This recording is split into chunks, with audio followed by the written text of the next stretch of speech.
Welcome. In this video, we will discuss about the early health warning system. So the early health warning system is going to be developed by the Ministry of Earth Sciences and it will also take help from the Indian Meteorological Department. So we know that in the present time when there is a lot of pandemics, there is a lot of epidemics and disease breakout could happen, and we are already unraveling under the havoc caused by the COVID-19 pandemic.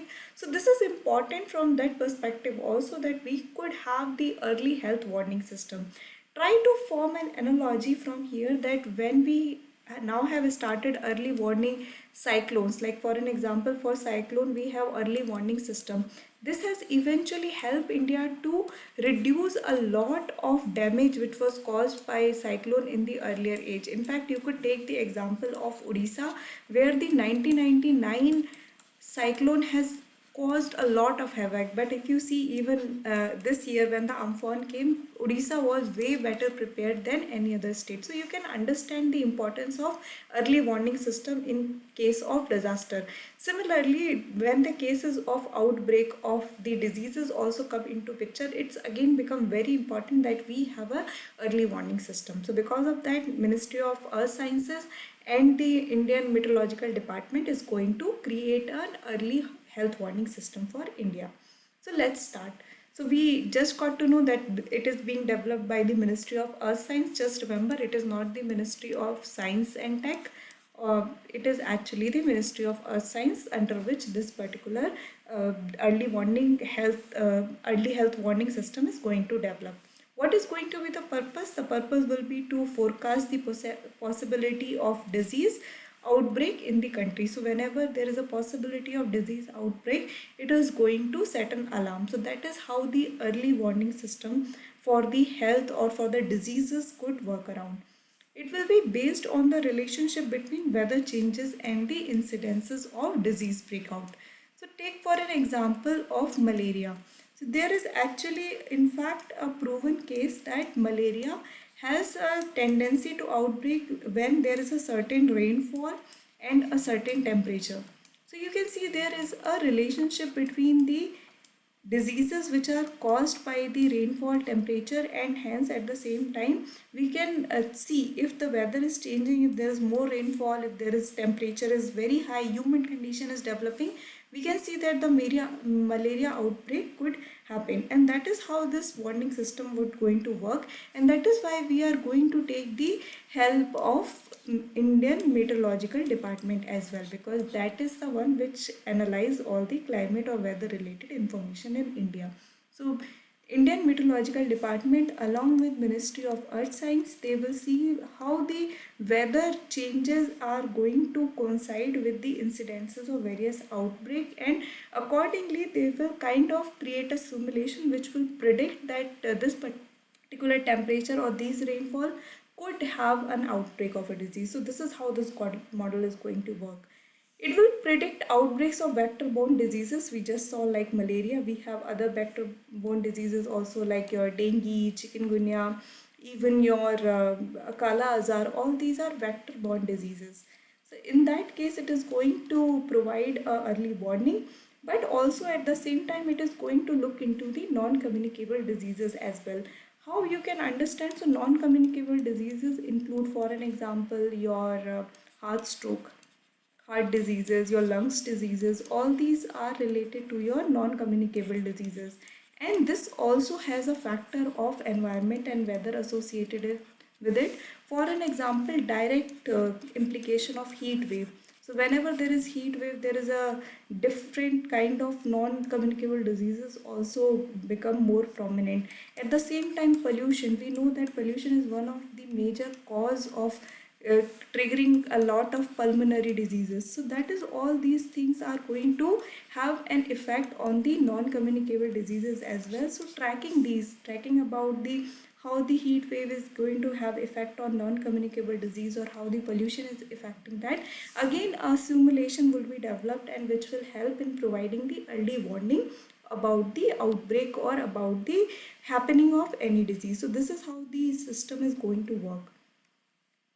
What is going to be analyzed over here? So a detailed analysis was carried out of malaria and diarrhea cases in two districts of Maharashtra, Pune and Nagpur. So this is something which is how this model has already been tested. So they tested it for the malaria and diarrhea cases in the Pune and Nagpur. So this has already happened. Then again, a study by the Intergovernmental Panel on Climate Change noted that climate change may increase the risk of diarrheal diseases, which is of major concern in developing countries, with increasing incidents of flood as well as drought.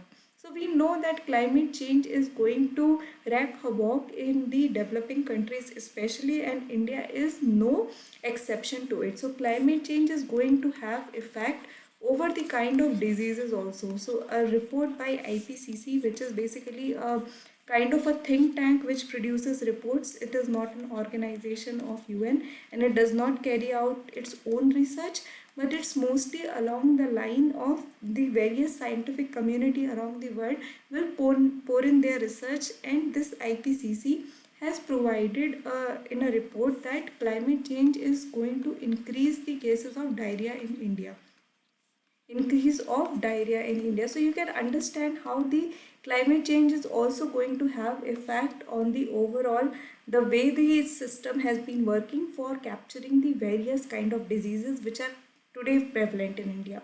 So that is again something which the policymaker need to take a cognizance of. Now let's also try to see what is basically how the WHO has signified or has talked about the early health warning system.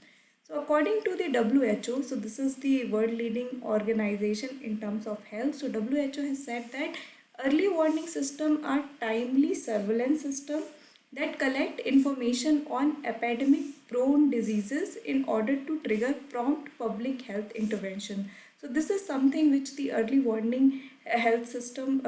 health warning system has been defined by the WHO, that this is going to be a timely surveillance that will kind of trigger the public to take few action, and they could be like mitigate the danger that could be caused by the outbreak. So that is the idea of having early health warning system.